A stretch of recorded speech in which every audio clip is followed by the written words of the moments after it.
time that Judah departed from his brothers and visited a certain Adullamite, whose name was Hirah. And Judah saw that there was a daughter of a certain Canaanite, whose name was Shua, and he took her and went in to her. So she conceived and bore a son, and he named him Then he conceived again and bore a son named Onan. She bore him another son named him Shelah, and it was at that she bore him. But Judah took a wife for his firstborn, and her name was Tamar. Judah's firstborn, was evil in the sight of the Lord, so the Lord took his life. Then Judah said to Onan, "Go to your brother's wife and perform your duty as a brother-in-law to her, and raise up an offspring for your brother." Onan knew that the offspring would not be his, so when he went into his brother's wife, he wasted his seed on the ground in order not to give offspring to his brother. But what he did was displeasing in the sight of the Lord, so he took his life also. Then Judah said to his daughter-in-law Tamar, "Remain a widow in your father's house until my son Shelah goes up," for he thought, "I'm afraid that he too might die like his brothers." So Tamar went and lived in her father's house. Now after a considerable time, Shulah's daughter, the wife of Judah, died, and when the time of mourning was ended, Judah went up to the sheep shearers at Tamar, and he and his friend Hirah, the Adullamite. It was told to Tamar, "Behold, your father-in-law is going up to Tamar to shear his sheep." So she removed her widow garment and covered herself with the veil, and wrapped herself and sat in the gateway, which is on the road to Tamar. For she saw Shelah had grown up. She had not been given to him as a wife. When Judah saw her, he thought she was a harlot, for she had covered her face. "What will you give me that you may come in to be with me?" He said, "Therefore I will send you a young goat from the flock." And she said, "Moreover, I will give you a pledge until you send it." He said, "What pledge shall I give you?"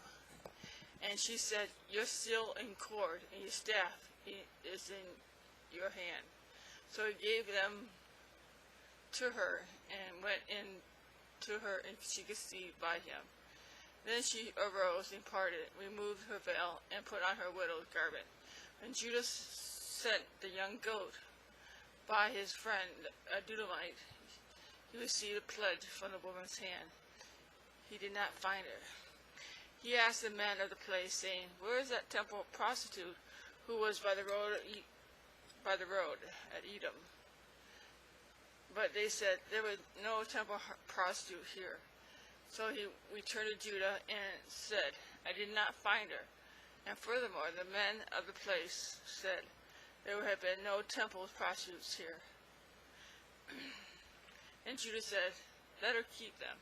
Otherwise we will become a laughingstock. After all, I sent the young goat, but you did not find her."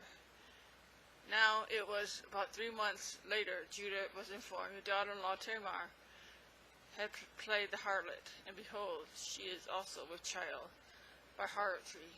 Then Judah said, "Bring her out and let her be burned." It was while she was being brought out that she sent to her father-in-law, saying, "I am with the child by the man to whom these things belong," she said. "Please examine and see whose signet ring and cord and staff are these." Judah recognized them and said, "She is no more righteous than I, as in so much as I did not give her to my son Shelah." And he did not have a relationship with her again. It came about at the time she was giving birth that behold, they were twins in her womb. Moreover, it took place while she was giving birth. One put out a hand, and the midwife took and tied the scarlet thread on his hand, and saying, "This came out first." But it came about as he drew back his hand, and then behold, his brother came out. She then say, "What a breach you have made for yourself." So he was named Perizaz. Afterwards, his brother came out, who had a scarlet thread on his hand, and he was named Zerah. This is a simple chapter about Judah, and about even though he promised Tamar his son, he did keep his word.